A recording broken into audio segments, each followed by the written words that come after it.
जय हिंद एस्पिरेंट्स, कैसे हैं आप सब? Hope you all are doing well. जैसे कि हमने NDA MCQ biology MCQ series चलाई थी, तो आज हमारा जो टॉपिक है वो रहेगा डिजीज। ठीक है, जो बायोलॉजी के एमसीक्यूज हैं very important for your NDA 2023 second exam, वो हम यहाँ पे देखेंगे। ठीक है, तो ये क्वेश्चंस बहुत ही ज़्यादा इंपॉर्टेंट हैं। आप अगर इनको एक बार देखेंगे भी तो आपको काफ़ी मतलब एक ही टॉपिक से आपको काफ़ी ज़्यादा नॉलेज क्लियर हो जाएगी। ठीक, तो आज जो हमारा टॉपिक रहेगा बच्चों वो रहेगा डिजीज़। ठीक है, अच्छा बच्चों, ये डिजीज क्या है आपने पढ़ा भी होगा या कहीं पे सुना होगा भाई। डिजीज के नाम से थोड़ा सा आपको डर लगता होगा, है ना? तो देखो, डिजीज जो है वो दो वर्ड से मिलके बनी है, डिस एंड ईज। डिजीज का मतलब होता है कि जब आपकी बॉडी में जो आपकी कंफर्टेबलनेस होती है वो डिस्टर्ब हो जाती है ना, डिस्टर्ब्ड ईज। जब आपकी कंफर्टेबलनेस जो होती है डिस्टर्ब हो जाती है बॉडी की, जैसे मान लीजिए कि आपको, जैसे आप अभी नॉर्मल बैठे हो घर में, थोड़ी देर बाद आपको स्टमक पेन होने लग जाए या आपको हेडेक होने लग जाए या आपको वॉमिटिंग होने लग जाए, है ना, तो आपकी बॉडी में कोई भी छोटा सा साइन या सिम्टम्स जो होता है वो एक डिजीज के लिए रिस्पॉन्सिबल होता है। ठीक, और डिफरेंट टाइप की डिजीज होती हैं। जैसे कि अगर मैं कहूँ बैक्टीरियल डिजीज हो गई, वायरल डिजीज हो गई, फंगल डिजीज हो गई, तो मोस्टली जो डिजीज होती है वो पैथोजन से होती हैं। ठीक है, पैथोजन क्या होता है? एनी डिजीज कॉजिंग एजेंट, कोई भी आपकी बॉडी में डिजीज करने वाले एजेंट को हम कहते हैं पैथोजन। ठीक, तो if the disease are caused by bacteria then this type of disease are called bacterial disease. जैसे आपने टाइफाइड का नाम सुना होगा या निमोनिया का नाम सुना होगा, है ना। And if the disease are caused by virus then this type of disease are called viral disease. जैसे आपने एड्स सुना होगा, कोरोना वायरस सुना होगा, है ना, चिकन पॉक्स, ये सब वायरल डिजीज हैं। और बहुत सारी डिजीज हमें फंगस से भी हो जाती है, जैसे आपने रिंगवॉर्म का नाम सुना होगा। और कुछ डिजीज ऐसी होती है बच्चों जिनको हम कहते हैं डेफिशिएंसी डिजीज। ठीक है, डेफिशिएंसी का मतलब होता है कमी हो जाना, है ना। The disease which are caused by lack of nutrients in our diet, मतलब जो आप खाना खा रहे हो और अगर आप उस खाने में प्रॉपर न्यूट्रिएंट्स नहीं ले रहे हो, जैसे अगर मान लीजिए कि फैट है या विटामिन है या प्रोटीन्स हैं, अगर आप उसको प्रॉपर अमाउंट में अपनी बॉडी में इंटेक नहीं कर रहे हैं तो आपको कौन सी डिसऑर्डर हो सकती है? डेफिशिएंसी डिसऑर्डर्स, है ना। जैसे अगर मैं आपको बताऊं, स्कर्वी हो गया, या फिर आपने सुना होगा रिकेट सुना होगा, गॉइटर वगैरह सुना होगा, है ना, या मेरास्मस, तो ये सारी डेफिशिएंसी डिसऑर्डर्स होती हैं या डेफिशिएंसी डिजीज। और तीसरे टाइप की जो डिजीज होती हैं वो होती है जेनेटिक डिजीज। जेनेटिक का मतलब क्या होता है? जेनेटिक का मतलब होता है कि ऐसी डिजीज जो आपको एक जनरेशन से नेक्स्ट जनरेशन में जो इनहेरिट हो जाती है ना। मतलब the disease which get easily transmit from one generation to next generation. जैसे आपने हीमोफीलिया का नाम सुना होगा, हीमोफीलिया हो गया, ये ब्लड क्लॉटिंग डिसऑर्डर होता है। या फिर आपने सुना होगा हीमोफीलिया के बाद कलर ब्लाइंडनेस, है ना, तो ये डिजीज क्या है? जेनेटिक डिसऑर्डर्स हैं। तो बच्चों देखो, सबसे फर्स्ट क्वेश्चन है, इस स्लाइड में आपको 20 मोस्ट इंपॉर्टेंट क्वेश्चंस आपको दिखाई देंगे। और इन क्वेश्चन से, भला ये 20 क्वेश्चन है लेकिन आपको इनके अंदर से कम काफी ज्यादा 40 क्वेश्चंस आपके बन जाएंगे। ठीक है, अगर मैं यहाँ पे कोई डिजीज का नाम लूंगी तो उसका कोई टेस्ट भी बताऊंगी कि भाई इस डिजीज के लिए आपको डॉक्टर कौन से वाला टेस्ट लिखता है। तो हम अपने एमसीक्यू से शुरू करते हैं बच्चों। तो सबसे फर्स्ट क्वेश्चन आपकी स्क्रीन पे देखिए क्या है। Extreme swelling on legs and feet is the main symptom of the disease. बहुत ज्यादा, जब आपकी ये कह रहा है, फर्स्ट क्वेश्चन में कह रहा है कि पैरों में एक्सट्रीम स्वेलिंग हो जाती है। ठीक है, और बहुत ज्यादा, देखा है ना, लिखा है ना कि extreme swelling on legs and feet, आपके पैर हो गए, आपके लेग्स हो गए, उसमें बहुत ज्यादा क्या हो जाती है? स्वेलिंग हो जाती है और पेन होता है। तो ये कौन सी डिजीज का सिम्टम है बच्चों? तो देखो, इसका आंसर है एलिफेंटियासिस। एलिफेंटियासिस, इसको हम हिंदी में बोलते हैं हाथी पांव। ठीक है बच्चों, ये जो एलिफेंटियासिस है ये एक प्रोटोजोआ से होता है। किससे होता है? प्रोटोजोआ। ये प्रोटोजोआ भी एक क्या है? एक टाइप का क्या है? डिजीज कॉजिंग एजेंट है। और इस प्रोटोजोआ का नाम होता है बच्चों वुचेरिया बैनक्रॉफ्टी। तो वुचेरिया बैनक्रॉफ्टी नाम के प्रोटोजोआ से आपको एलिफेंटियासिस होता है, इसको हम हाथी पांव कहते हैं। और ये जो एलिफेंटियासिस या जिसको आप कह रहे हो ये वुचेरिया बैनक्रॉफ्टी से जो ये होता है, इसमें क्या होता है कि पर्सन के जो नीचे के लिम्फ नोड्स होते हैं वो बहुत ज़्यादा स्वेल हो जाते हैं। ठीक है, उनमें म्यूकस वगैरह बहुत ज़्यादा फिल हो जाता है और पेन होता है। जेनाइटल ऑर्गन्स जो होते हैं वो एनलार्ज हो जाते हैं। और ये प्रोटोजोआ आपकी बॉडी में एंटर कैसे करता है? जो ये वुचेरिया बैनक्रॉफ्टी है ये कैसे एंटर करता है आपकी बॉडी में?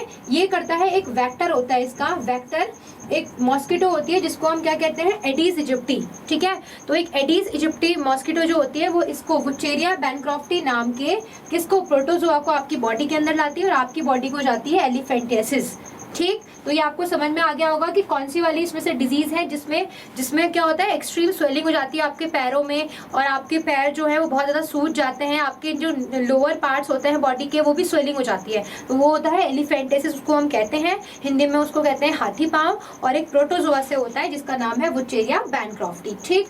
अब देखो इधर देखो, फूड पॉइजनिंग। अब ये फूड पॉइजनिंग क्या होती है, फूड पॉइजनिंग का मतलब है जब आप कोई कंटामिनेटेड फूड को कंज्यूम कर लेते हैं, यानी कि गंदा खाना है ना, या गंदा माने कंटामिनेटेड फूड एंड वाटर, तो आपकी बॉडी में एक बैक्टीरिया होता है जिसका नाम है क्लॉस्ट्रीडियम ब्यूटालिकम, वो आपकी बॉडी में एंट्री करता है जिसकी वजह से आपको डिसेंट्री, लूज मोशंस वगैरह लग जाते हैं, कई बार आपको एक्सट्रीम वॉमिटिंग भी लग जाती है, ठीक है। उसके बाद यहाँ पे एड्स है और ये मलेरिया है। मलेरिया भी एक प्रोटोजोआ से होता है और इस प्रोटोजोआ का नाम है प्लाज्मोडियम, है ना। एड्स किससे होता है बच्चों, HIV वायरस से होता है, लेकिन इस क्वेश्चन का जो आंसर है वो है एलिफेंटियासिस, ठीक है। इसी को बोलते हैं हाथी पाँव। इसमें आपके जो लोअर लिम्स होती है पूरी स्वेलिंग हो जाती है और बहुत ज़्यादा पेन होता है। हम अपने नेक्स्ट क्वेश्चन की तरफ मूव करते हैं। देखो नेक्स्ट क्वेश्चन है, which one is a bacterial disease. इनमें से बच्चों कौन सी बैक्टीरियल डिजीज है। कई बार ये क्वेश्चन आ गया है कि आपको 4 वो डिजीज देंगे और उन डिजीज में से कुछ भी पूछ लेंगे कि बताइए इसमें से वायरल डिजीज कौन सी है, इसमें से फंगल डिजीज कौन सी है। तो ये जो 4 आपको ऑप्शन दिए हैं, एक है ringworm, AIDS, malaria and leprosy. इनमें से मैं आपको पहले सीधा आंसर बताती हूँ कि भाई इनमें से बैक्टीरियल डिजीज का मतलब क्या होता है बच्चों, the disease which are caused by the disease which are caused by bacteria। जो बैक्टीरिया से होने वाली जो डिजीज होती है ना उसको हम कहते हैं बैक्टीरियल डिजीज। तो इनमें से जो ये लेप्रोसी जो आपको लिखा है दिखाई दे रहा होगा, लेप्रोसी, इसी डिजीज का दूसरा नाम है हैंसन्स डिजीज, ठीक है। इसी डिजीज को क्या बोलते हैं, हैंसन्स डिजीज, ठीक। और इसी हैंसन्स डिजीज को हिंदी में कहते हैं कुष्ठ रोग, ठीक है। इस लेप्रोसी में क्या होता है बच्चों, स्किन में प्रॉब्लम हो जाती है, आपकी जो पूरी स्किन होती है ना उसके ऊपर छोटे छोटे से क्या दाने टाइप के हो जाते हैं और उनमें बहुत ज़्यादा फ्लूइड फिल्ड हो जाता है और आपकी पूरी स्किन खराब हो जाती है। तो लेप्रोसी डिजीज जिसको आप हैंसन्स डिजीज कहते हैं, इसमें स्किन प्रॉब्लम होती है, ये एक बैक्टीरिया से होती है, ये एक बैक्टीरियल डिजीज है और उस बैक्टीरिया का नाम है माइकोबैक्टीरियम लेप्री, ठीक है। तो माइकोबैक्टीरियम लेप्री नाम के बैक्टीरिया से आपको लेप्रोसी होता है, ये एक स्किन डिसऑर्डर है और इसी का नाम है हैंसन्स डिजीज, इसको बोलते हैं कुष्ठ रोग, ठीक है। समझ में आ गया। बाकी जो ऊपर की 3 डिजीज है मैं आपको ये बता देती हूँ कि किससे होती है। ऊपर की जो रिंग वॉर्म है जिसको आप बोलते हो दाद, है ना, दाद, खुजली वगैरह, ये एक फंगल इन्फेक्शन है, ये फंगस से होता है। एड्स किससे होता है बच्चों, एड्स होता है वायरस से, रिंग वॉर्म होता है हमारे पास फंगस से, फंगल इन्फेक्शन है ये। और आजकल के मौसम में यानी कि जो मॉइस्ट वाला जो मौसम होता है उसमें फंगस की ग्रोथ बहुत ज़्यादा होती है, ठीक है। तो ringworm is a fungal disease, AIDS is a viral disease, malaria जिसको आपने सुना भी होगा भाई कि मच्छर जो होता है फीमेल एनाफिलस मॉस्किटो इसका वेक्टर है, होता ये प्लाज्मोडियम से है, लेकिन इसका जो वेक्टर है ना वो होता है फीमेल एनाफिलस मॉस्किटो, ठीक। और मलेरिया किससे होता है, प्रोटोजोआ से होता है, किससे होता है, प्रोटोजोआ, ठीक। तो ये जो क्वेश्चन था सेकंड वाला कि विच वन, इनमें से कौन सी वाली बैक्टीरियल डिजीज है, तो भाई रिंगवॉर्म तो फंगस से होती है, एड्स तो वायरस से होता है, HIV वायरस से, मलेरिया प्रोटोजोआ से होता है। तो इसका आंसर है लेप्रोसी यानी कि हैंसन्स डिजीज जो होती है वो होती है हमारे पास बैक्टीरिया से, ठीक। नेक्स्ट क्वेश्चन की तरफ मूव करते हैं। अगला क्वेश्चन देखो आपको दिखाई दे रहा है कि which one of the following is related with diphtheria disease.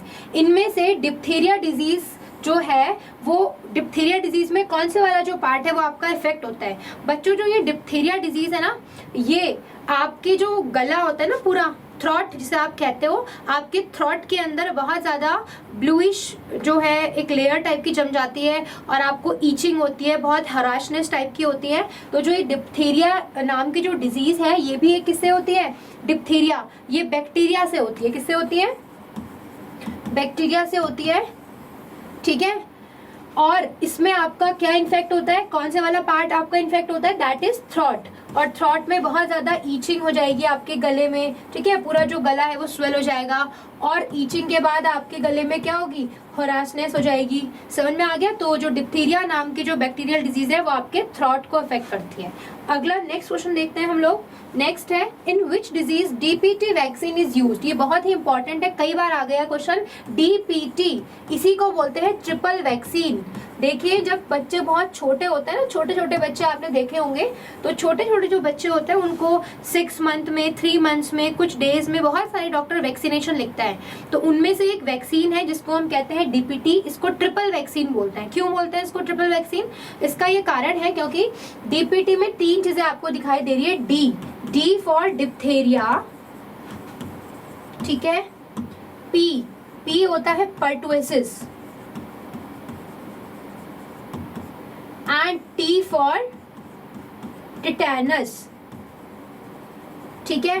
तो डीपीटी ये एक वैक्सीन है और ये वैक्सीन आपको इसको ट्रिपल वैक्सीन इसलिए कहते हैं क्योंकि आपको ये एक साथ 3 डिजीज से प्रोटेक्ट करेगी।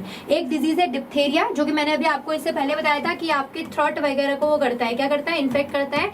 दूसरा पर्टुएसिस का दूसरा नाम है वूपिंग कफ, ठीक है, वूपिंग कफ। और थर्ड है टिटेनस को दूसरा नाम होता है लॉक जॉ।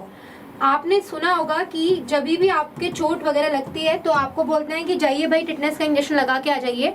तो उसका कारण ये है बच्चों कि जब भी आपके कहीं पे भी चोट लग गई बहुत ज़्यादा, तो एक्चुअली में होता क्या है कि जो वो वुंडेड रीजन होता है जहाँ पे आपको बहुत ज़्यादा घाव हुआ है, वहाँ पे एक बैक्टीरिया है जिसका नाम है क्लॉस्ट्रीडियम टिटानी। तो क्लॉस्ट्रीडियम टिटानी नाम का बैक्टीरिया उस वुंडेड एरिया में और ज्यादा इन्फेक्शन कर सकता है, ठीक है। और इसके वजह से क्या होता है, एक बीमारी हो जाती है। अगर आपका कहीं पे एक्सीडेंट वगैरह हो गया और आपने मतलब 1 घंटे मतलब 1 दिन के अंदर यानी कि 24 आवर्स के अंदर अगर आपने टिटनेस का इंजेक्शन नहीं लगाया है तो क्लॉस्ट्रीडियम टिटानी नाम का बैक्टीरिया आपके वुंड को इन्फेक्ट कर सकता है और आपको एक बीमारी हो जाएगी जिसको हम कहते हैं टिटेनस। और इसी टिटेनस को बोलते हैं लॉक जॉ, यानी कि जो आपके जबड़े होते हैं ना, ये लॉक हो जाते हैं, ठीक है, स्टिफ हो जाते हैं, आप कुछ बोल भी नहीं पाते हो। तो इसीलिए जो ये डीपीटी वैक्सीन है ये 3 डिजीज के लिए एक साथ, 3 डिजीज को क्योर करने के लिए एक साथ हम लोग यूज करते हैं, that is diphtheria, pertussis and tetanus. तो इस क्वेश्चन में है कि इनमें से कौन सी वाली जो डिजीज है जिसके लिए डीपीटी वैक्सीन यूज होती है।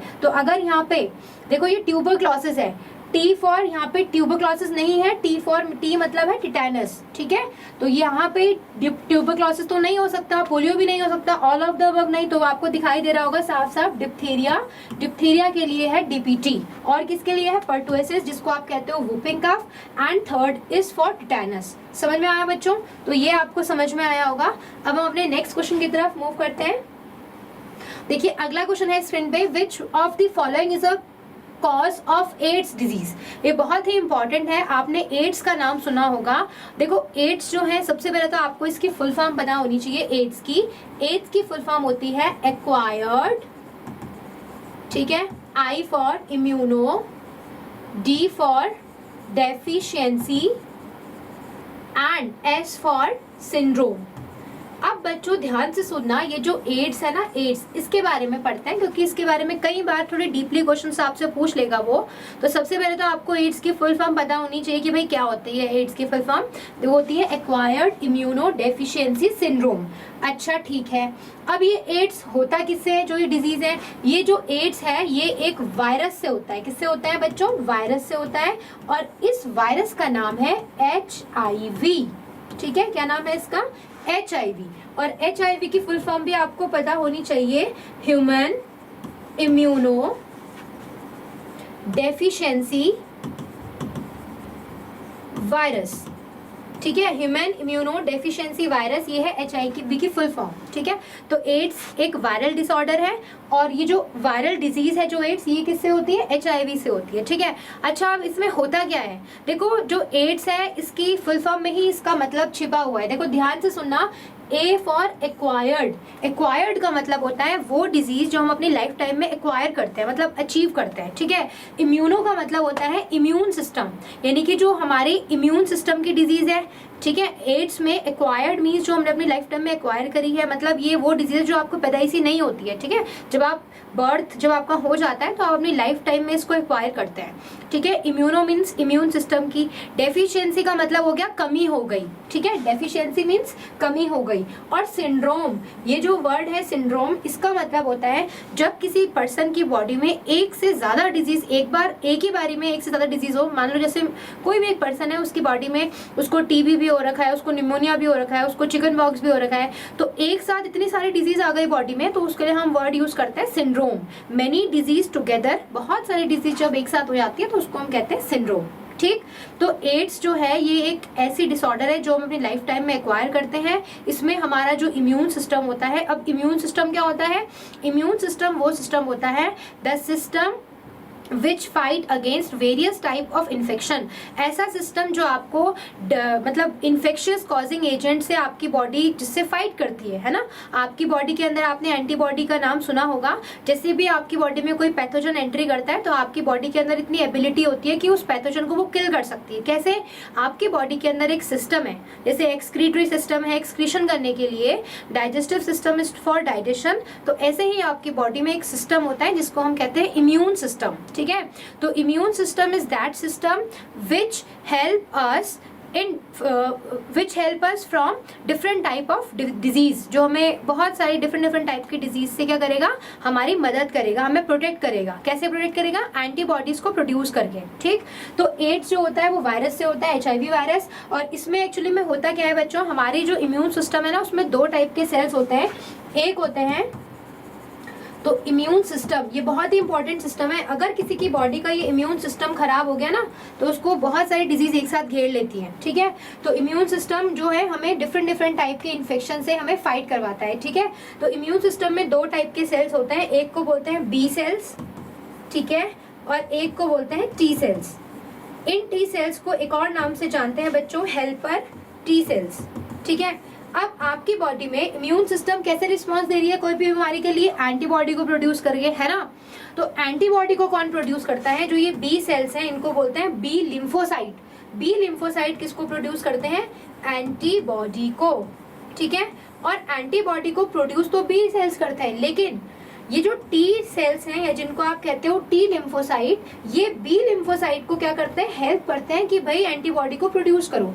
तो एड्स में क्या होता है कि आपकी बॉडी में जब किसी पर्सन को एड्स होता है तो उसके जो ये टी सेल्स होते हैं जिसको आप कहते हो हेल्पर टी सेल्स, इनकी काउंटिंग कम हो जाती है। ठीक है, हेल्पर टी सेल्स की जो काउंटिंग होगी वो क्या हो जाएगी? लेस, कम हो जाएगी। और जब मेरे को एक बात बताइए कि जब हेल्पर टी सेल्स ही नहीं हो मतलब कम हो जाएंगे तो कौन बोलेगा बी सेल को कि एंटीबॉडी बनाओ, है ना। तो जब हेल्पर टी सेल की काउंटिंग कम हो जाएगी तो इसका मतलब क्या होगा कि आपकी बॉडी में एंटीबॉडी की प्रोडक्शन भी क्या हो जाएगी? रिड्यूस हो जाएगी। और जब आपकी बॉडी में एंटीबॉडी की प्रोडक्शन रिड्यूस हो जाएगी तो आपको क्या होगा? बहुत सारी डिजीज एक साथ घेर लेंगी। ठीक है, तो एक्चुअली में एड्स में क्या होता है कि आपका जो इम्यून सिस्टम है जो आपकी बॉडी को डिफरेंट डिजीज से बचा रहा है वो पूरा सप्रेस हो जाता है ना। हेल्पर टी सेल्स की काउंटिंग क्या हो जाती है? रिड्यूस हो जाती है। ठीक, तो एड्स मैंने अभी आपको बताया कि एड्स की फुल फॉर्म है acquired immunodeficiency syndrome. AIDS is caused by virus जिसका नाम है HIV, human immunodeficiency virus. इसमें हेल्पर टी सेल की काउंटिंग हो जाती है कम। और एड्स के लिए डॉक्टर एक टेस्ट कराता है जिसको हम कहते हैं ELISA, ELISA। ELISA test is for AIDS. ठीक है, तो एड्स के लिए एक टेस्ट होता है जिसको हम कहते हैं एलिसा। और इस एलिसा की आपको फुल फॉर्म भी पता होनी चाहिए। एलिसा की फुल फॉर्म है एंजाइम लिंक्ड इम्यूनो सॉर्बेंट एसे। ठीक है, तो ये हमारी हो गई फुल फॉर्म किसकी? एलिसा की। तो आपको इतना समझ में आ गया होगा कि जो एड्स है उसमें डॉक्टर आपको कौन सा टेस्ट लिखता है? ELISA, enzyme linked immunosorbent assay. AIDS की फुल फॉर्म आपको समझ में आ गई होगी। And AIDS is caused by virus. ठीक है, अभी तक एड्स की कोई दवाई नहीं आई है। Prevention is better than cure. ठीक है, तो आपको एक क्वेश्चन देखो क्या दिखाई दे रहा है, which of the following is cause of AIDS disease. तो अब आपको बिल्कुल इजीली पता चल रहा होगा कि भाई एड्स ना तो बैक्टीरिया से होता है, ना हेलमिंथिक वर्म से होता है, ना प्रोटोजोआ से होता है। एड्स किससे होता है बच्चों? वायरस। और उस वायरस का नाम क्या है? HIV। ठीक है, हम अपने नेक्स्ट क्वेश्चन की तरफ मूव करते हैं। अगला क्वेश्चन है, इन अवर बॉडी, हमारी बॉडी में the immune system is suppressed by this disease. अभी मैंने इससे पहले आपको एक डिजीज पढ़ाई एड्स, उसमें मैंने आपको बताया कि जो भाई एड्स है उसमें क्या होता है, आपका जो इम्यून सिस्टम है वो पूरा सप्रेस हो जाता है, यानी कि आपकी बॉडी में एंटीबॉडीज का प्रोडक्शन ही नहीं हो पाता है ना, मतलब आपको एक साथ बहुत सारी डिजीज घेर लेती है। तो भाई आपको साफ साफ दिखाई दे रहा होगा कि हमारी बॉडी में इम्यून सिस्टम को कौन सप्रेस करता है, कौन सी डिजीज है, आर्थराइटिस है नहीं, फंगस नहीं, टीबी यानी कि ट्यूबरक्लोसिस नहीं, कौन है, एड्स। तो एड्स में हमारा जो इम्यून सिस्टम होता है वो क्या हो जाता है, पूरा वीक, ठीक है, इम्यून सिस्टम क्या हो जाएगा हमारा पूरा वीक। और वीक में जो हमारे इम्यून सिस्टम के अंदर कौन से सेल मैंने आपको बताए, हेल्पर टी सेल्स, इनकी जो काउंटिंग होगी ना, काउंटिंग वो क्या हो जाएगी, लो, ठीक है। इसके वजह से एंटीबॉडी, जो आपकी बॉडी में एंटीबॉडीज क्या होती हैं, एंटीबॉडीज एक प्रोटीन है जो आपकी बॉडी में इन्फेक्शन से लड़ती है, तो एंटीबॉडी की प्रोडक्शन भी क्या हो जाएगी बच्चों, कम हो जाएगी, ठीक है। Antibody production is also reduced, ठीक। तो ये समझ में आ गया होगा कि कौन सी डिजीज में आपका इम्यून सिस्टम जो है वो सप्रेस हो जाता है, वो है एड्स, ठीक है। और एड्स किससे कॉज होता है, वायरस से होता है, और इस वायरस का नाम मैंने अभी आपको बताया था HIV। नेक्स्ट क्वेश्चन की तरफ मूव करते हैं। अगला क्वेश्चन है, cancer is a disease caused by. देखो बच्चों, कैंसर जो होता है ना, सबसे पहले तो आपको कैंसर पता होना चाहिए कि कैंसर होता क्या है। देखो कैंसर एक डिजीज है, डिजीज कह लीजिए इसको आप। कैंसर होता क्या है कि जब हमारी बॉडी के जो सेल्स होते हैं, है ना, आपको पता है कि हमारी बॉडी किससे बनी है बच्चों, सेल से बनी है। Cell is the basic unit of life. तो आपकी बॉडी के जो सेल होते हैं, जब सेल डिवाइड हो रहा होता है, जब सेल क्या हो रहा होता है, डिवाइड, सेल का डिवीजन हो रहा होता है, तो एक सेल से 2 सेल बनेंगी, 2 से कितनी बनेंगी, 4 सेल बनेगी, है ना, 4 से फिर ऐसी मल्टीप्लाई होती रहेंगी। तो कैंसर जो बीमारी है उसका ये मतलब होता है कि जब आपकी बॉडी के जो नॉर्मल सेल है, कौन से सेल है, नॉर्मल जो सेल है, वो अनकंट्रोल्ड डिवीजन शो करें। मतलब ऐसा डिवीजन, जो सेल है ना वो रुक ही नहीं रहा है, वो डिवाइड करता जा रहा है। और ऐसा जब एक जो सेल है, जब वो मल्टीपल टाइम्स डिवाइड करता है, तो एक क्या फॉर्म होता है, सेल का एक गुच्छा बन जाता है ना, इसको हम कहते हैं ट्यूमर, ठीक। और वही ट्यूमर लास्ट में जाके क्या बन जाता है, कैंसर, ठीक है। तो कैंसर कोई ऐसी कोई डिजीज नहीं है, इसमें आपकी बॉडी की जो जनरल नॉर्मल सेल्स होती है वो क्या करती है, अनकंट्रोल्ड डिवीजन शो करती है, बिना रुके वो मल्टीप्लाई करती रहती है। और मल्टीप्लाई करते करते आपकी बॉडी में ट्यूमर की फॉर्मेशन हो जाती है, और फिर उस ट्यूमर के अंदर बहुत सारे लिक्विड वगैरह फिल हो जाते हैं, और जिसको आप क्या कहते हो, कैंसर, ठीक। तो ये कैंसर किससे होता है, ये किसी बैक्टीरिया या किसी फंगस से नहीं होता, ये होता है कार्सिनोजेंस। अब आप बोलोगे मैम कार्सिनोजेंस क्या होता है, कार्सिनोजेंस होता है cancer causing agent, cancer causing agent, जैसे कैंसर करने वाले एजेंट, जैसे बहुत सारे कैंसर कॉजिंग एजेंट है, जैसे मान लीजिए एक्स रेज, है ना, एक्स रेज जो होती है वो कैंसर कर सकती है आपको, या यूवी रेज जो होती है उनसे स्किन कैंसर होता है। अब कैंसर भी तो अलग अलग टाइप का होता है, कौन सा, एक होता है लंग कैंसर, है ना, जो लोग स्मोकिंग बहुत ज्यादा करते हैं या टोबैको वगैरह चू करते हैं उनको क्या लंग कैंसर होने के चांसेस है, या फिर जो टोबैको वगैरह ज्यादा कंज्यूम करते हैं उनको दूसरा क्या हो सकता है, माउथ कैंसर हो सकता है उनको, ठीक है। तो लंग कैंसर हो गया या माउथ कैंसर हो गया, स्किन कैंसर, यूवी रेडिएशंस जो हो गई, ठीक। तो कैंसर जो है वो कार्सिनोजन से होते हैं, मतलब कैंसर कॉजिंग एजेंट, ठीक है। और कभी कभी कुछ कैंसर जो होते हैं वो वायरस से भी होते हैं, और उसको हम कहते हैं ऑन्कोजेनिक वायरस। बट यहाँ पे जो आपको आंसर में टिक करना है वो करना है कार्सिनोजेंस। अब मैं आपको एक चीज और बताती हूँ कि आपने सुना होगा कि भाई इनको जो एक कैंसर, जैसे मान लो कोई पर्सन है उसको कैंसर हुआ है, लेकिन डॉक्टर या कोई भी कह रहा है कि भाई घबराने वाली बात नहीं है, ये ज्यादा मतलब नॉर्मल कैंसर है, वैसा नहीं है बहुत ज्यादा एक्सट्रीम। तो देखो कैंसर ना 2 टाइप के होते हैं, एक होता है कैंसर, हमारे पास 2 टाइप के कैंसर होते हैं, एक होता है मैलिग्नेंट, और दूसरा जो कैंसर होता है वो होता है बेनिन, ठीक है। अब ध्यान से सुनना कि मैलिग्नेंट और बेनिन कैंसर क्या होता है। अगर जो आपकी बॉडी के नॉर्मल सेल है वो बहुत ज्यादा डिवीजन करते जा रहे हैं, और अगर वो रुक ही नहीं रहे हैं, अनकंट्रोल कंटिन्यूअसली वो डिवाइड करते जा रहे हैं, और आपकी बॉडी की बाकी जो नॉर्मल सेल है उनको भी वो कैंसरस सेल में कन्वर्ट कर रहे हैं बिना रुके, है ना, आपकी पूरी बॉडी में अगर वो फैल रहा है तो उसको हम कहते हैं मैलिग्नेंट कैंसर। और ये बहुत ज्यादा डेडली होता है, इससे पर्सन की डेथ भी हो सकती है। समझ में आ गया, दूसरे टाइप का जो कैंसर होता है वो होता है बेनिन। इसमें क्या होता है कि सेल डिवाइड तो करते हैं और जो ये कैंसर जो कैंसरस सेल है वो एक पर्टिकुलर लोकेशंस तक ही क्या रहता है, सीमित रहता है। ठीक है, आपकी पूरी बॉडी में ये डिवाइड या पूरी बॉडी में स्प्रेड नहीं होते हैं। तो जो ये बेनिन जो ट्यूमर है ये डेडली नहीं है, ठीक है, ये हार्मफुल है लेकिन इससे डेथ नहीं होती है। लेकिन मैलिग्नेंट ट्यूमर क्या है, डेडली है। समझ में आ गया? तो ये क्वेश्चन भी आपको समझ में आ गया होगा। नेक्स्ट चलते हैं हम लोग नेक्स्ट क्वेश्चन की तरफ। अगला क्वेश्चन है the most effective medicine for malaria. अब बच्चों आपको कह रहा है कि मलेरिया के लिए सबसे ज्यादा इफेक्टिव दवाई कौन सी है। तो सबसे पहले तो आपको पता होना चाहिए कि ये मलेरिया है क्या, किससे होता है, इसमें क्या होता है। वैसे तो इसकी बहुत लंबी लाइफ साइकिल है लेकिन मैं आपको शॉर्ट में फटाफट से बता देती हूँ। देखो, ये आपके अंदर एक मिथ होगा, आपने सुना होगा कि भाई उसको मच्छर के काटने से मलेरिया हो गया है ना, या आपने सुना होगा कि मच्छर के काटने से डेंगू हो गया। ये नहीं होता है। जो मच्छर है ना, एक्चुअली में जो मॉस्किटो होती है ना, वो वेक्टर है। वेक्टर यानी कि व्हीकल, व्हीकल यानी कि जो गाड़ी है। देखो, मच्छर से कभी नहीं होता। मच्छर जिस चीज से वो होता है, ये जो मलेरिया है ना, ये एक प्रोटोजोआ से होता है। किससे होता है? प्रोटोजोआ। और उस प्रोटोजोआ का नाम है प्लाज्मोडियम। ठीक है, तो मलेरिया होता है प्लाज्मोडियम से, ये एक प्रोटोजोआ है। और ये जो प्लाज्मोडियम है इसको लेके जाता है। अभी प्लाज्मोडियम होता कहाँ है? कोई कचरे में होगा, या कोई भी मान लीजिए कहीं गंदा पानी स्टोर हो रखा है या फिर कचरा है कहीं पे, ठीक है, तो वहां पे ये प्लाज्मोडियम प्रोटोजोआ प्रेजेंट होगा। और वहां से इस प्लाज्मोडियम को लेके कौन आएगा? मॉस्किटो। और कौन सी मॉस्किटो? Female Anopheles mosquito. तो ये फीमेल एनाफिलस जो मॉस्किटो है ये कैरियर की तरह काम नहीं कर रही है। कैरियर यानी कि जो लेके जाता है, जो गाड़ी है, कैरियर को यहाँ पे हम बोलते हैं वेक्टर। तो female Anopheles mosquito is a vector.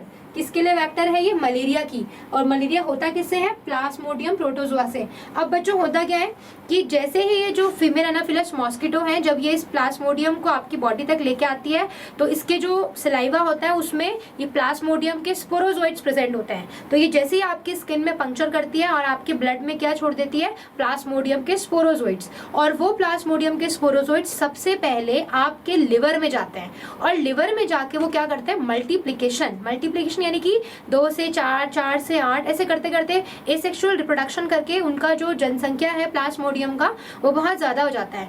और होता क्या है कि आपकी जो लिवर की सेल है ना वो बर्स्ट कर जाती है। ठीक, अब आपकी लिवर की सेल बर्स्ट हो गई।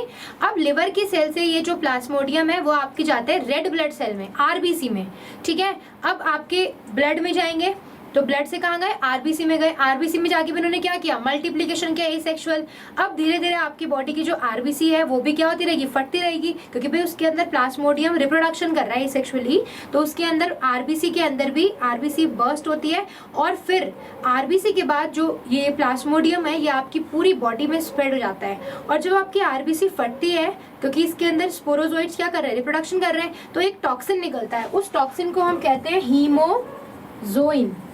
ठीक है, आरबीसी जब सबसे पहले तो लिवर के अंदर गया ये, है ना, लिवर में जाके इसने मल्टीप्लिकेशन की तो लिवर की सेल बर्स्ट हुई। फिर वो आपके ब्लड में गया, ब्लड में आरबीसी के अंदर रेड ब्लड सेल के अंदर मल्टीप्लिकेशन करा, आरबीसी भी बर्स्ट हो गई। अब आपके पूरे ब्लड में और पूरी बॉडी में आ गया। ठीक, जब आपकी आरबीसी रप्चर होती है उस टाइम पे एक टॉक्सिन निकलता है जिसको हम कहते हैं हीमोजोइन। और इसी हीमोजोइन की वजह से आपको पता होगा कि डेंगू या मलेरिया में चिल्स और फीवर होते हैं ना, पर्सन को ठंड लगती है और बुखार हो जाता है बहुत ज्यादा, तो इसी टॉक्सिन की वजह से होता है हीमोजोइन टॉक्सिन। ये इसके वजह से क्या होता है? Chills and fevers. ठीक है, तो इसकी लाइफ साइकिल कुछ ऐसी है। इसके बाद आपकी पूरी ब्लड में ये वो हो जाएगा। ठीक, तो इसका क्वेश्चन है कि मलेरिया की एक्चुअली में इफेक्टिव वैक्सीन इफेक्टिव मेडिसिन कौन सी है? तो बच्चों इसके लिए मलेरिया के लिए एक दवाई होती है क्विनीन। अब ये क्विनीन जो दवाई है ये एक पेड़ की छाल से निकालते हैं और उसका नाम है सिनकोना। सिनकोना, ठीक है, तो सिनकोना नाम के एक पेड़ होता है, एक प्लांट होता है, इसकी बार्क से, बार्क ऑफ सिनकोना प्लांट, तो सिनकोना प्लांट की जो छाल होती है वहां से इस दवाई को ऑब्टेन करते हैं क्विनीन। और ये क्विनीन नाम की दवाई किसके लिए मतलब किसको क्योर करती है? मलेरिया को। ठीक, नेक्स्ट क्वेश्चन की तरफ मूव करते हैं अपने। अगला क्वेश्चन है which one is a viral disease? इनमें से कौन सी वाली जो डिजीज है वो वायरस से होती है? देखो, कॉलेरा, कॉलेरा तो पानी से है और ये डिजीज जो कॉलेरा है ये होता है बैक्टीरिया से। ठीक है। कॉलेरा जो डिजीज है ये बैक्टीरिया से होता है, इसका नाम है माइकोबैक्टीरियम कॉलेरी। टिटेनस जो है मैंने अभी आपको बताया था, ये भी बैक्टीरिया से होता है। कौन से बैक्टीरिया से होता है? क्लॉस्ट्रीडियम टिटेनी, ठीक है। तो ये भी एक बैक्टीरियल डिजीज है। और रेबीज, ये आपने सुना होगा, रेबीज जो मैड डॉग के बाइट से, जब आपको कोई डॉगी वगैरह बाइट कर लेता है तो आपको ये बीमारी होती है रेबीज। और इसी रेबीज जो बीमारी है ये होती है वायरस से, ठीक है। और उस वायरस का नाम है रैप्डो वायरस। क्या नाम है? रैप्डो वायरस। और रेबीज बीमारी को दूसरे नाम से भी जानते हैं, इसको बोलते हैं हाइड्रोफोबिया, ठीक है। हाइड्रोफोबिया। इसमें क्या होता है कि जिस भी पर्सन को रेबीज होती है ना उसको पानी से बहुत ज्यादा डर लगने लग जाता है, ठीक है। और रेबीज होता है किसके काटने से? डॉग के काटने से, मोंकी के काटने से, या बैट, ठीक है। कई बार ऑप्शन में आता है कि किसके काटने से रेबीज होता है, तो आप लिख सकते हैं डॉग हो गया, कैट हो गया, मोंकी हो गया, है ना, और बैट, चमगादड़ जिसको आप कहते हैं, वो जैकाल हो गया। तो इन सब के काटने से आपको रेबीज हो सकता है। और रेबीज का दूसरा नाम है हाइड्रोफोबिया। कई बार वो पूछता है कि rabies also named as hydrophobia. इसमें पर्सन को जो है पानी से डर लगता है, ठीक है। और ये एक वायरस से होता है रेबीज, और इस वायरस का नाम है रैप्डो वायरस, ठीक। अपने नेक्स्ट क्वेश्चन की तरफ मूव करते हैं। अगला क्वेश्चन है which disease is called as royal disease. बहुत ही इंपॉर्टेंट क्वेश्चन है कि इनमें से कौन सी वाली बीमारी को बोलते हैं रॉयल डिजीज। देखो बच्चों, ये जो डिजीज है रॉयल डिजीज, आपको नाम से ही पता चल रहा होगा, रॉयल मतलब कुछ शाही, है ना। तो एक डिजीज है जिसको हम कहते हैं क्या? हीमोफीलिया। हीमोफीलिया। अब हीमोफीलिया में हीम का मतलब होता है ब्लड, ठीक है, और फीलिया मतलब क्लॉट।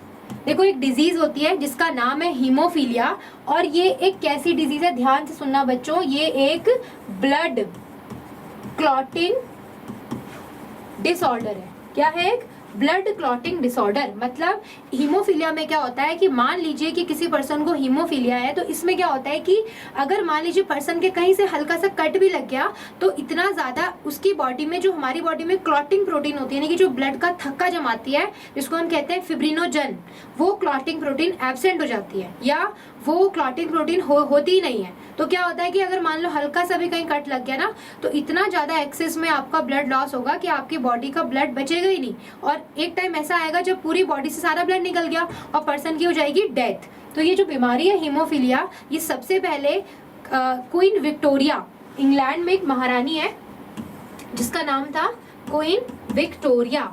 तो क्वीन विक्टोरिया जो कि इंग्लैंड की एक क्या थी? क्वीन थी, ठीक है। इनकी फैमिली से, इंग्लैंड में एक फैमिली है, ठीक है, रॉयल फैमिली थी क्वीन विक्टोरिया। तो सबसे पहले जो ये क्वीन विक्टोरिया है, इन्हीं की फैमिली में ये डिसऑर्डर या ये डिजीज देखी गई थी, जिसको हमने क्या कहा? हीमोफीलिया। और इसमें क्या होता है? ब्लड क्लॉट नहीं हो पाता। In this disorder blood fails to clot, ठीक है। मतलब जो ब्लड है वो क्लॉट नहीं हो पाता है, ब्लड, ये इसीलिए इसको कहते हैं ब्लड क्लॉटिंग डिसऑर्डर। क्यों नहीं हो पाता है? क्योंकि इस डिजीज में हमारी बॉडी में क्लॉटिंग जो प्रोटीन होती है ना, क्लॉटिंग प्रोटीन जो ब्लड का थक्का जमाती है, वो अफेक्ट हो जाती है, ठीक है। तो हीमोफीलिया एक ब्लड क्लॉटिंग डिसऑर्डर है, इसी को हम बोलते हैं रॉयल डिजीज, ठीक है। और ये जो रॉयल डिजीज है ये कहाँ से फैली थी? क्वीन विक्टोरिया की फैमिली से, ठीक है। धीरे धीरे करके पूरे कंट्री में या पूरे वर्ल्ड में। नेक्स्ट क्वेश्चन की तरफ मूव करते हैं। अगला क्वेश्चन है which one of the following disease is not caused by polluted water. इनमें से कौन सी वाली जो डिजीज है वो गंदे पानी से नहीं होती है। बच्चों देखो, डिसेंट्री जो है, लूज मोशन है ना, जिसको आप क्या कहते हो? डिसेंट्री का दूसरा नाम है अमीबियासिस, यानी कि लूज मोशन। ये तो पानी से होता है ना। इनमें से कौन सी वाली डिजीज जो है वो पानी से, गंदे पानी से नहीं होती है। तो डिसेंट्री तो साफ साफ आपको पता चल रहा होगा कि कंटामिनेटेड वाटर जब आप कंज्यूम कर लेते हैं तो आपको लूज मोशंस वगैरह लग जाते हैं, तो ये तो होती है। जॉइंटिस, ये भी किससे होती है? पानी से होती है। टाइफाइड भी पानी से होती है बैक्टीरिया से, लेकिन पानी के थ्रू ये फैलती है, स्प्रेड होती है, ठीक। अब क्वेश्चन था कि ये कौन सी वाली जो इसमें से डिजीज है वो किससे नहीं होती? वो हमारे पोल्यूटेड वाटर से नहीं होती है। तो इसका आंसर है ट्यूबरक्लोसिस, जिसको आप कहते हैं टीबी। देखो बच्चों, टीबी जो है वो एक रेस्पिरेटरी डिसऑर्डर है, लंग की डिसऑर्डर है।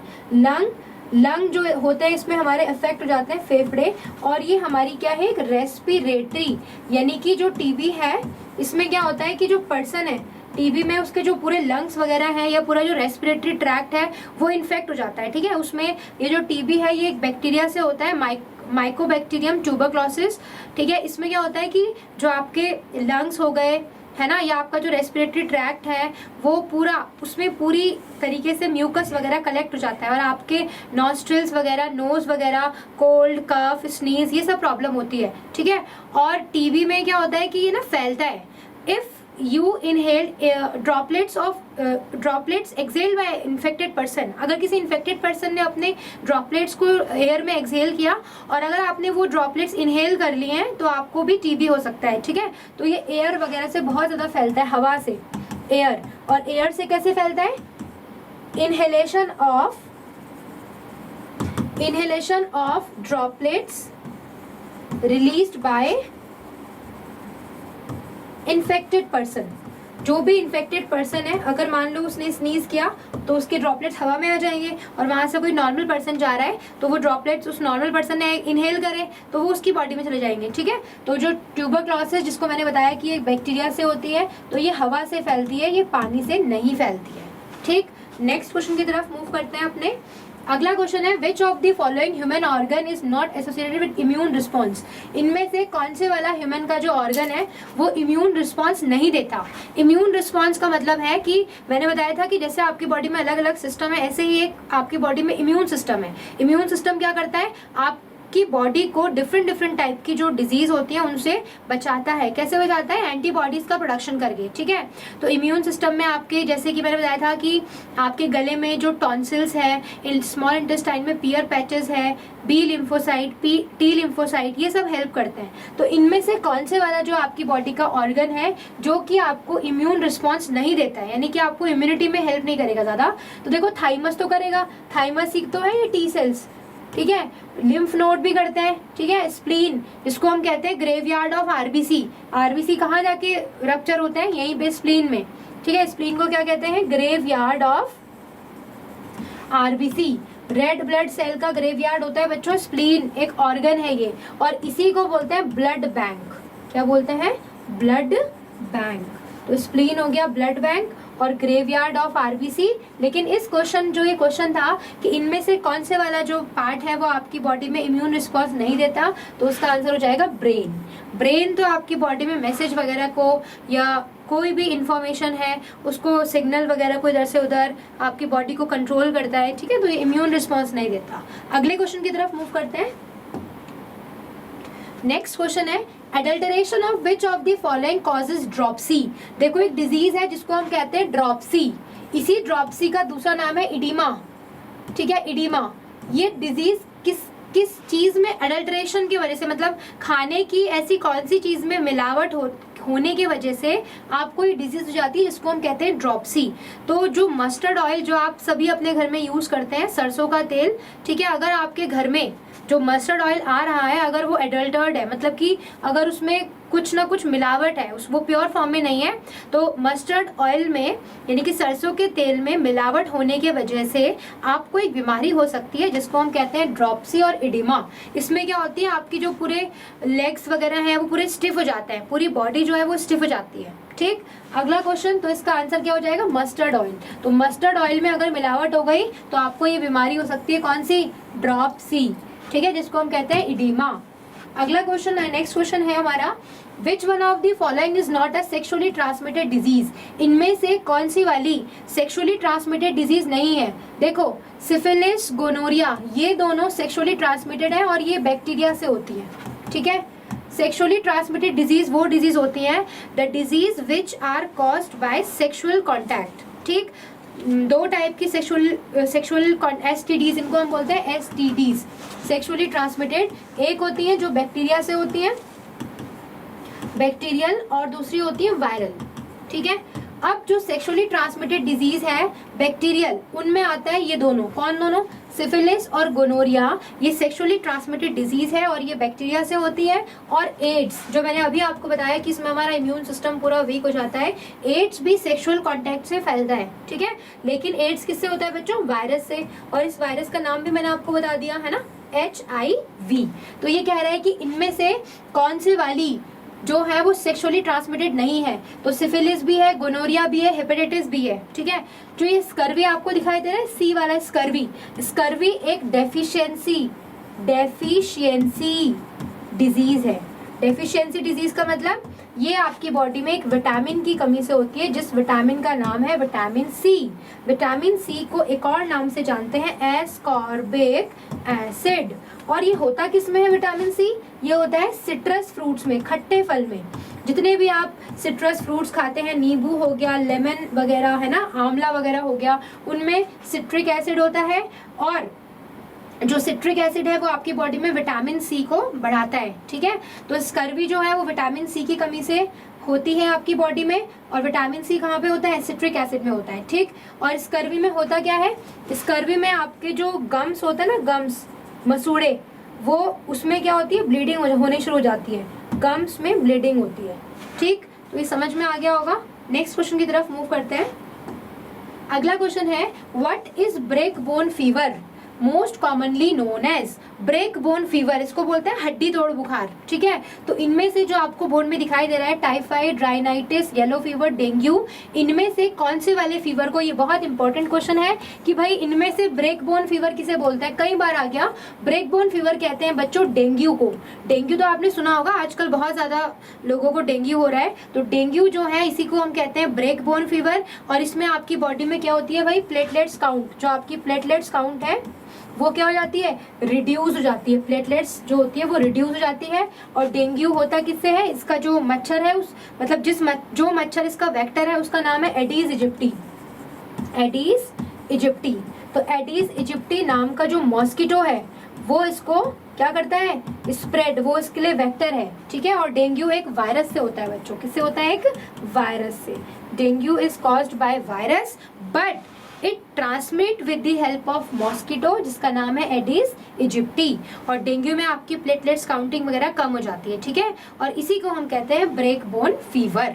नेक्स्ट क्वेश्चन की तरफ मूव करते हैं। अपना 16th क्वेश्चन है हमारा, लिप्रोसी इज कॉज्ड बाय। अभी शायद फर्स्ट या सेकंड क्वेश्चन में था कि लिप्रोसी, जिसको मैंने आपको बताया, इसको बोलते हैं हैंसन्स डिजीज, यानी कि इसको हम बोलते हैं कुष्ठ रोग, ठीक है। यानी कि इसमें क्या होता है कि जो हमारी पूरी स्किन होती है ना, पूरी सड़ जाती है, जिसको आप कहो कि पूरी खराब हो जाती है, ठीक है। तो लिप्रोसी जो है वो किससे होती है? बैक्टीरिया से होती है। एक बैक्टीरियल डिजीज है जिसका नाम मैंने आपको बताया था बैक्टीरिया का, माइकोबैक्टीरियम लीप्री। माइकोबैक्टीरियम लिप्रे नाम के बैक्टीरिया से होती है लिप्रोसी, जिसको हम कहते हैं हैंसन्स डिजीज, ठीक है। और इसमें क्या होता है? स्किन प्रॉब्लम, स्किन जो है पूरी वो क्या होती है आपकी? खराब हो जाती है, स्किन प्रॉब्लम्स। नेक्स्ट क्वेश्चन की तरफ मूव करते हैं। Question number 17, who among the following discovered antibiotic producing fungus from Penicillium genus? देखो आपको पता होना चाहिए बच्चों कि सबसे पहले तो आपको ये पता होना चाहिए कि एंटीबायोटिक्स क्या होते हैं। What do you mean by antibiotics? देखो एंटीबायोटिक्स ऐसी दवाइयाँ होती हैं, मतलब the drugs which are use to inhibit the growth of bacteria और टू किल द बैक्टीरिया। मतलब ऐसी दवाइयाँ जो आप किस चीज़ के लिए यूज़ करते हैं? सिर्फ बैक्टीरिया की बात कर रही हूँ मैं, फंगल वगैरह की बात नहीं कर रही हूँ, ठीक है। तो the medicine which are used to inhibit the growth of bacteria और टू किल द बैक्टीरिया, उनको हम कहते हैं एंटीबायोटिक्स। तो सबसे पहली जो एंटीबायोटिक्स आई थी उसका नाम था पेनिसिलिन, ठीक है। फर्स्ट एंटीबायोटिक डिस्कवर्ड, पहली जो एंटीबायोटिक थी ना, फर्स्ट एंटीबायोटिक का नाम है पेनिसिलिन। और ये पेनिसिलिन जो एंटीबायोटिक है, एक साइंटिस्ट है जिनका नाम है अलेक्जेंडर फ्लेमिंग। क्या नाम है? Alexander Fleming's. इन्होंने सबसे पहली एंटीबायोटिक्स जो है वो बनाई थी, ठीक है। और ये जो पेनिसिलिन एंटीबायोटिक है ये किससे बनाई थी? एक फंगस से बनाई थी। और इस फंगस का नाम था क्या? Penicillium notatum. Penicillium notatum. तो फर्स्ट एंटीबायोटिक का नाम था पेनिसिलिन। किसने डिस्कवर करी थी? अलेक्जेंडर फ्लेमिंग्स ने। और किससे करी थी? फंगस से करी थी। और उस फंगस का नाम था पेनिसिलियम नोटाटम, इसीलिए इस एंटीबायोटिक का नाम भी हो गया पेनिसिलिन, ठीक। तो क्वेश्चन क्या था कि किसने पेनिसिलिन जो एंटीबायोटिक है फंगस से बनाई थी? तो आंसर हो जाएगा सर अलेक्जेंडर फ्लेमिंग, ठीक। अगले क्वेश्चन की तरफ मूव करते हैं। हमारा नेक्स्ट क्वेश्चन है which one of the following is not a place of action in human body for the malarial parasite Plasmodium. इनमें से इन जो आपके बॉडी के जो ये ऑर्गन्स लिखे हैं इनमें से जो प्लाज्मोडियम से क्या होता था, मलेरिया होता था, तो प्लाज्मोडियम इनमें से कौन से वाले ऑर्गन में नहीं जाता। तो मैंने आपको बताया था कि भाई वो लिवर में भी जाता है, ब्लड में भी जाता है, आरबीसी में भी जाता है। तो इनमें से किस में नहीं जाता, जो प्लाज्मोडियम है वो किस में जाके मल्टीप्लीकेशन नहीं करता है, तो इसका आंसर हो जाएगा ब्रेन। ठीक है, किडनी भी हो गया, किडनी में जाके भी मल्टीप्लिकेशन करता है और इसकी वजह से आपको रीनल फेलियर हो जाता है। लिवर में तो सबसे पहले जाता है, सबसे फर्स्ट जैसे आपकी बॉडी में जो ये मलेरिया का जो पैरासाइट है जिसको आपने कहा प्लाज्मोडियम, सबसे पहले ये आपके कहाँ जाता है, लिवर में जाता है। लिवर में एसेक्सुअल रिप्रोडक्शन करता है, लिवर की सेल बर्स्ट होती है, लिवर से फिर कहाँ जाएगा, ब्लड में जाएगा, ब्लड में आरबीसी के अंदर जाके मल्टीप्लिकेशन करता है, आरबीसी रप्चर होती है, फिर आपकी पूरी बॉडी में जाता है। ठीक है, ये ब्रेन में नहीं जाता, ब्रेन। नेक्स्ट क्वेश्चन की तरफ मूव करते हैं। अगला क्वेश्चन है polio disease is caused bye. देखो पोलियो आपने सुना होगा, 5 साल तक छोटे बच्चों को पोलियो की ड्रॉप्स दी जाती है, तो पोलियो वायरस से होता है जिसको कहते हैं पोलियो वायरस। और इस पोलियो में होता क्या है कि जिस भी पर्सन को ये पोलियो होता है वो उसको पैरालाइज वगैरह हो जाता है ना, यानी कि उसकी जो नर्व्स होती है ना, नर्व्स या आपका जो नर्वस सिस्टम होता है, पोलियो में क्या अफेक्ट होता है, पोलियो में हमारा क्या, नर्वस सिस्टम। ठीक है, नर्वस सिस्टम कह लीजिए आप, या आपकी बॉडी की जो नर्व्स हो गई ये सब अफेक्ट हो जाती हैं। ठीक है, और इसीलिए पर्सन क्या हो जाता है, इसमें पैरालाइज्ड हो जाता है। ठीक है, और पोलियो होता है किससे, polio is caused by virus, polio virus. Next और हमारा लास्ट क्वेश्चन है आज का, after entering the human body में एंटर करने के बाद थ्रू मॉस्किटो बाइट, किसके काटने से, मच्छर के काटने से, the malarial parasite plasmodium shows initial multiplication in. मैंने आपको भी थोड़ी सी लाइफ साइकिल पढ़ाई थी इसकी मलेरिया की, कि भाई जो ये मलेरिया है ये किससे होता है, प्लाज्मोडियम से होता है। इसका वेक्टर कौन है, मॉस्किटो है। क्या है उस मॉस्किटो का नाम, फीमेल एनाफिलस मॉस्किटो। ये फीमेल एनाफिलस मॉस्किटो के बाइट करने के वजह से आपकी बॉडी में ये प्लाज्मोडियम एंट्री करता है। और सबसे पहले ये प्लाज्मोडियम मैंने बताया आपको कहाँ जाता है आपकी बॉडी में, लिवर सेल के अंदर। लिवर सेल के अंदर जाके क्या करेगा, ये मल्टीप्लिकेशन करेगा एसेक्सुअली। ठीक है, मल्टीप्लिकेशन करने के बाद ये आपकी लिवर सेल बर्स्ट हो जाएगी, फिर लिवर सेल के बाद ये आपके ब्लड में आएगा, ब्लड में आरबीसी में एसेक्सुअल रिप्रोडक्शन करके आरबीसी भी रप्चर हो जाएगी। ठीक है, फिर आपकी पूरी बॉडी में इस प्लाज्मोडियम के पैरासाइट्स जो है वो हो जाएंगे। और एक चीज़ और बताती हूँ कि जो ये प्लाज्मोडियम है ना, इसकी लाइफ साइकिल इसको 2 होस्ट चाहिए अपनी लाइफ साइकिल को कंप्लीट करने के लिए। एक होस्ट चाहिए इसको ह्यूमन बीइंग और दूसरा खुद। ठीक है, तो ये एक डाइजेनेटिक है, मतलब इसकी लाइफ साइकिल 2 होस्ट में कंप्लीट होती है। तो इनमें से क्वेश्चन कह रहा है कि सबसे पहले कहाँ पे जाता है, तो इसका आंसर है लिवर में। लिवर में क्या करता है, एसेक्सुअली मल्टीप्लाई। ठीक है, और फिर लिवर सेल क्या हो जाती है, बर्स्ट हो जाती है। तो बच्चों ये जो क्वेश्चंस थे वो डिजीज़ चैप्टर या आप कह लीजिए डिजीज़ टॉपिक के बहुत ही इंपॉर्टेंट 20 क्वेश्चंस थे और आई होप आपको समझ आए होंगे। नेक्स्ट क्लास में हम लोग टॉपिक जो स्टार्ट करेंगे वो करेंगे बायो मॉलिक्यूल। ठीक है, तो ऑल दी बेस्ट, पढ़ाई करते रहिए। Thank you.